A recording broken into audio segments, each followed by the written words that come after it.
The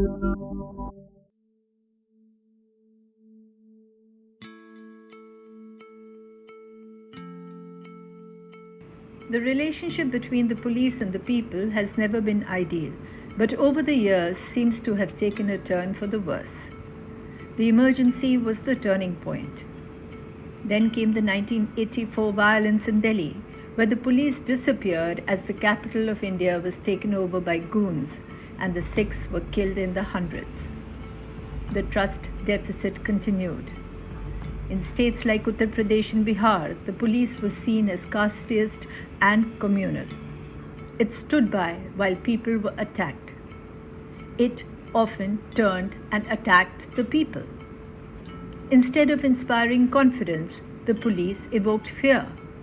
And in the political world, contempt. Professionalism has been eclipsed by politicization. Can the situation be salvaged? Can the deficit of trust be rebuilt? Or is the gap too wide? So our guest today is Mr. Prakash Singh, one of the most experienced and respected police officers. He has kept out of politics, and even so, he has been consulted over and over again by governments on police reforms. He is the architect of police reforms. He chased these into the Supreme Court. Welcome to the show, Mr. Prakash Singh, and I'm so happy that you've given us some time.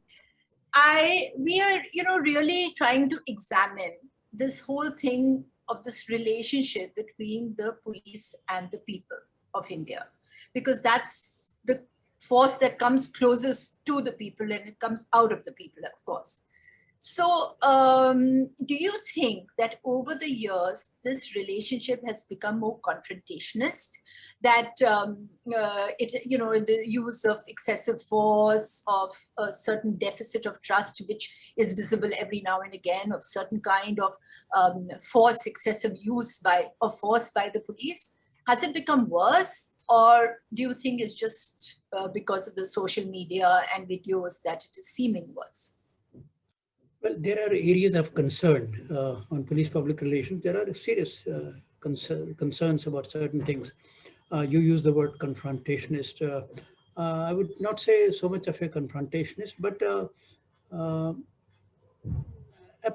lack of empathy, lack of understanding, lack of imagination. I would use, not as strong a word as a confrontationist.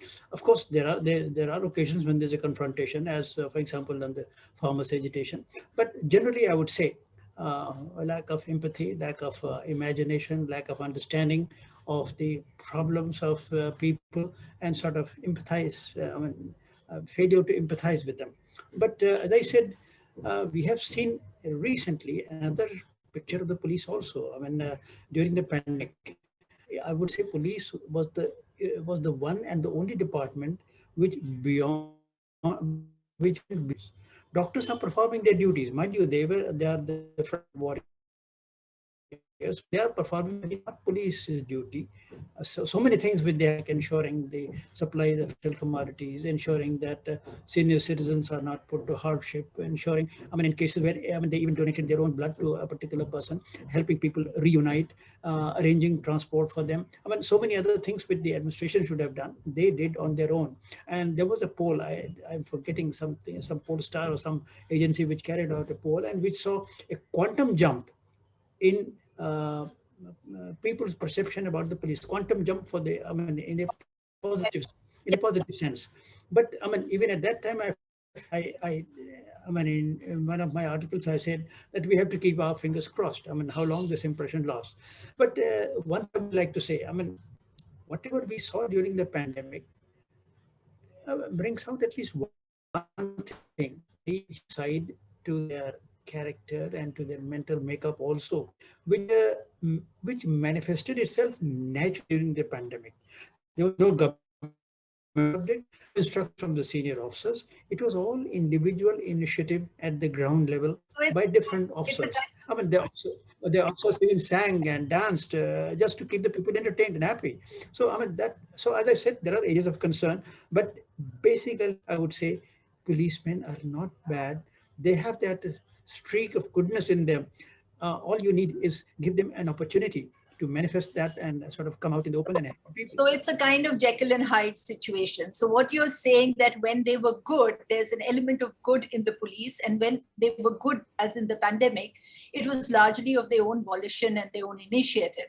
But when they are bad, Exactly. and you have spoken about this quite a lot, and even your reforms seem to have always suggested and has taken it on, is the politicization of the police and directions from governments that drive them into this confrontation. Well, I'm using the word confrontation with the people often, where they use bullets, where they use direct firing, where they do brutal lathi charges, and where the people get badly, usually it's the poor. There have been instances of this kind, and maybe there will be worse instances in the future also. But the point is, should we blame the police, or should we blame an environment where police has no option but to act at the behest of the executive? Who is to blame? I mean, I give an example. I mean, it's not a very happy example. I mean, you traffic a girl, take her to a prostitution den, Okay. and then say, oh, her character is bad. Is it fair to fault her character? True. So the same, I mean, the police plight is I mean, comparable, I would say. You have created an environment, you have evolved a system where the police has no option but to be at the beck and call of the executive. I mean, this is why I have been campaigning for police reforms. I want this thing to go. And I want that the police should be able to assess the situation on its merits, that, well, this is what the law of the land says, this is what needs to be done. Mind you, even then there would be some corrupt elements. Even then there would be people who would, but at least those who want to follow the letter of the law, only, I mean, at least those who want to do good to the people who are, I mean, basically good human beings, they would be able to perform their duties as per the law of the land. I mean, that situation we have not been able to create, that environment we have not been able to generate. So yes, police can be faulted outwardly, superficially, but you have to go to the root of the problem. And unless you create an environment where they have the functional autonomy, it will not be fair to police beyond a point where they are acting malafide. And yes, there are instances where they act malafide also.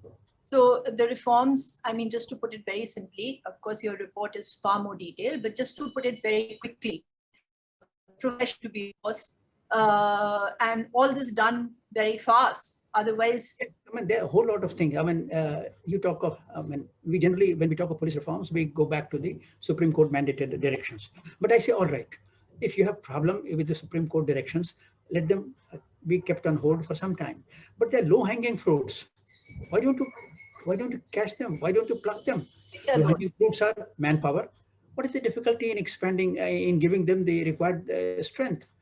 I mean, they are on date, there are more than 500,000 vacancies in the police. On the one hand, we say there's so much unemployment, and then we say there are 500,000 vacancies. I mean, this is a very anomalous situation. And if you say you don't have the money for police, then either you are being bloody minded, you are not giving police the money to recruit people, or for you it's a low priority. I mean, you don't care whether they are properly staffed or inadequately staffed. Manpower is one. Infrastructure in terms of transport, in terms of communications. I mean, even today, would you believe it? We claim to be an IT power, but there are police stations without wireless sets, without telephones. Even today, conditions, you can see them. I mean, their numbers are the status of policing report brought out by Common Cause and other NGOs brings out a very lurid picture of their police stations without drinking water facility, without toilets, without wireless, without vehicles. So I mean, this is a very so the infrastructure has to be provided. Unless infrastructure, what is the problem in infrastructure? All it requires is allotment of money and ensuring that the infrastructure, I mean, in terms of vehicles, in terms of what is the problem? Why is it that governments don't do this? I can understand why governments want to control the police because they use them as a weapon against people when they want to. But why is it that they're not doing the basic? It is a state subject. It is a state subject, and for the states, it's a low priority item. These days, the state governments like to spend on items which will bring the votes. I mean, if you invest in police, I mean, from a long-term point of view, yes, it will turn the people in your favor. But they don't have long-term vision. They want immediate gains, immediate benefits. So ऐसी स्कीमें लगाओ जिसमें लोगों के जो लोग हमारी तरफ feel attracted and they give us votes. So police is a low priority item for the state governments, and therefore, I mean, Mr. Fali Nariman has been saying this repeatedly. He said this while addressing a meeting of the Indian Police Foundation also, that police should be brought in the concurrent list, and modernization and provision of infrastructure should be ensured by the central government.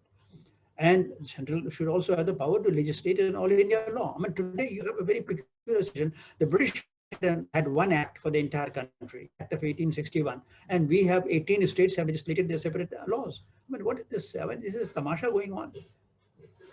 You've seen many chief ministers, you've seen many prime ministers. Was there any one person you can name out of this top hierarchy who was sort of looking at reforms even how seriously? Well, very seriously, Mr. Indrajit Gupta is Union Home Minister. I think he was the one and the only Union Home Minister who was convinced about the need and the relevance and the urgency of police reforms. And he wrote a very comprehensive letter to all the state chief ministers. Yes. I mean, you can say where his own party was in power, they did not respond to even his letter. Okay. I mean, among the union ministers, I mean, Rajesh Pilot was one, Indrajit Gupta was another. At the state level, you can say Anthony of Kerala, he was another. Within the state, he tried to bring about police reforms, but once he demitted office, whatever reforms he had introduced, Didn't happen. they were just. So are you, you were brought up, you were asked by the government in 2016 to look into the Haryana violence where 30 persons were left dead. You made some amazing recommendations. One of them was also about the police, the role of the senior police officers who were unable to give any direction, according to you. Don't say unable. They were derelict in not giving directions. They were quite capable of giving directions. Yeah, absolutely. So why would, and you want action and the recommendations, which obviously haven't been followed. They have not been followed. You see, I faulted 80 officers, 80, and 2/3 of them were policemen and 1/3 were a revenue officer. And among at the top echelon, there were 5 IS officers and 5 IPS officers. And it's not that only their names were met. Whatever default they had committed, A, B, C, D, it was all listed. That they failed to do this, they failed to do this. So 5 IS officers and 5 IPS officers were all listed, and they were submitted. Their names were submitted to the government of Haryana. The only thing they did, I mean, in the first flush, they removed the principal secretary, they removed the DGP. But after that, there was such a furor, such a commotion, so much of political jockeying and hobnobbing and lobbying. नहीं साहब हमारा चमचा है, हमारा दोस्त है, ये हमारा आदमी है, ये हमारी पार्टी का है. It went to such an extent that the government said, oh, enough is enough. I mean, of course, they suspended some people, then the suspensions were revoked, disciplinary proceedings were also withdrawn. So frankly, I mean, apart from taking some action in the first flush of excitement, you can say, after that, hardly anything was done, and it is all, it is back to square one. Sorry, all along. This is how the police keeps getting trolled. Through threats, through intimidation, that will remove you, through politicization, favor, the carrot and stick policy, as it were, but used in a terrible way. And then the police itself starts taking positions which are not really for the people. It's caste-based or it's communal. So do you think over these years, now we've gone, from 47 onwards, has this become a DNA makeup of the police, or do you think that it can still be salvaged? Look, I'll tell you, Seema ji, the police performance depends entirely on the kind of directions they get from the political leadership. It entirely depends on that. And depending on how communal, caste-oriented, or whatever it may be, police just carries out those orders. Because politicians are today in a position to punish you, to sort of transfer you, or to dump you. And in fact, as I have said, I have seen in my lifetime the politicians' attitude towards police in 3 phases. There was a phase when we started the career. If the politician didn't like you, he said, "Oh, Prakash Singh is a good officer, but he is not. He doesn't do my job. So post him to another place. which will be equally important, where I will not feel humiliated, but I'll be shifted from A to B, from SSP Kanpur, maybe I become SSP Meerut or something like that. So less honorable post, but you were treated with respect even then.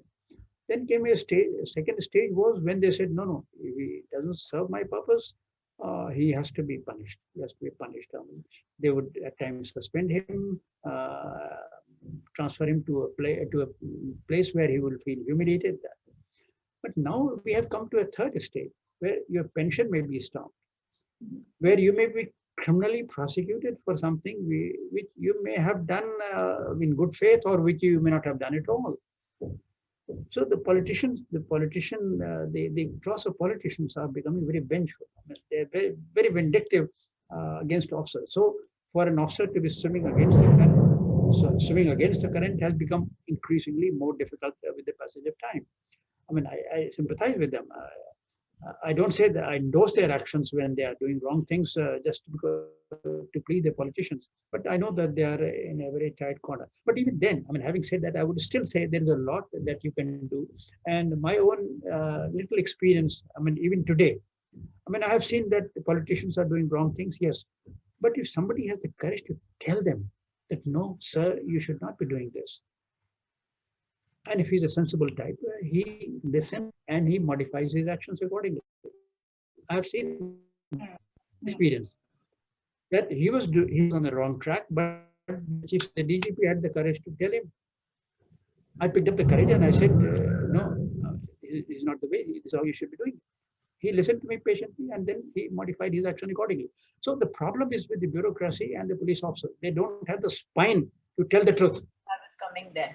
And there are a whole lot of officers today who, without any direction from the above, they think that if I do this, they will, the political boss would be happy. So he does all kinds of strange things which are not required at all, and which the politician didn't expect. But when he sees it, he says, "Oh, acha, theek hai, acha, ho gaya." Okay. So that kind of thing is happening. That tribe has increased. That tribe is increasing because people who want to kowtow before politicians. I mean, nobody asks you to touch somebody's feet, whether it's chief minister or what. But there are people who have been touching the feet of chief minister or even a smaller minister. I mean, we were given, one of the instructions given to us in Mount Abu when we trained, that you have to stand erect. And if the other person doesn't offer you a chair when you're walking into his room, you just pull a chair and sit down. Exactly. Pull a chair and sit down. You conduct yourself with dignity.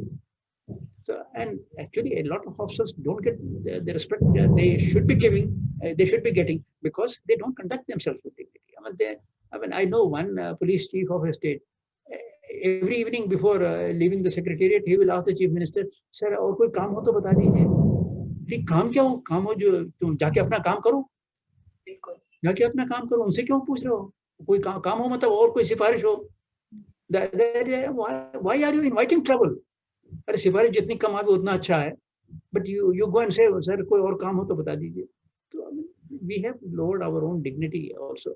But see, also brilliant examples of officers who have suffered because they upheld certain principles. So they prefer. So instead of being rewarded, they are suffering for being good. Yes, exactly. So, and now we are passing through very bad times when officers are selected and given key positions not for their professional competence or brilliance, because they would be loyal to you in a very negative sense, that they will do whatever you want them to do, right or wrong.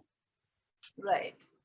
And this kind of, just one last question, this kind of degeneration or deterioration came from when? When did you really start sensing that the force was not what you thought it should be and would be? I think the first visible and blatant manifestation of this degeneration was during the emergency.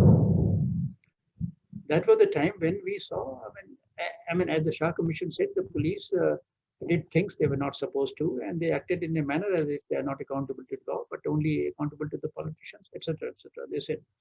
And the second blatant manifestation was during the 84 riots. These were two outrageous manifestations of police officers and men abdicating their functions just because the politicians wanted something to happen. And it's gone down steadily since. But gradually, I mean, in the day-to-day functioning, it is not improving because when neither the state governments nor the center have shown any commitment to police reforms.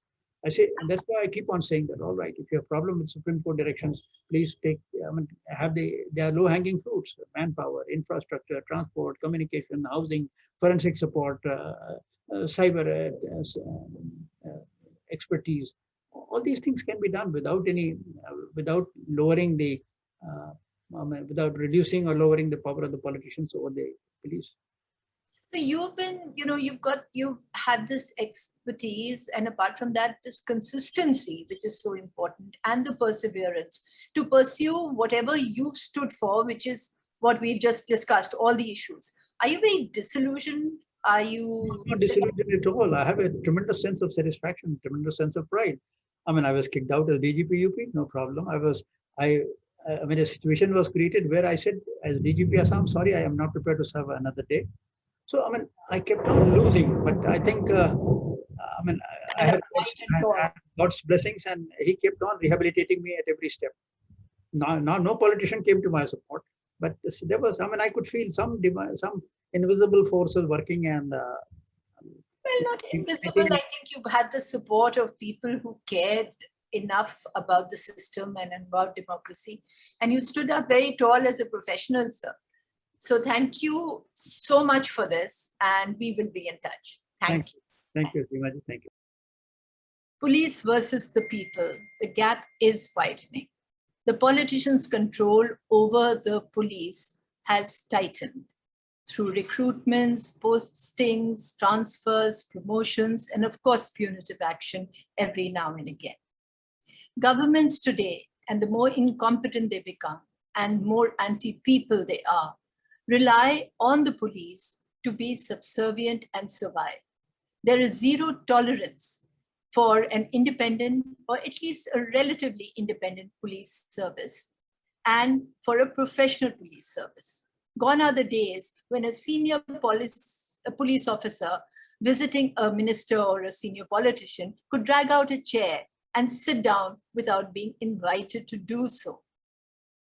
Gone are the days when the professional police officer could advise the politician or the executive and say that certain action is not good. Not good for the police, not good for the people, and not good for democracy. Can the situation be salvaged? Well, it's going downhill very, very rapidly. And there are no signs as yet of the brakes that are required to clamp down desperately and immediately. So let's see. Thank you.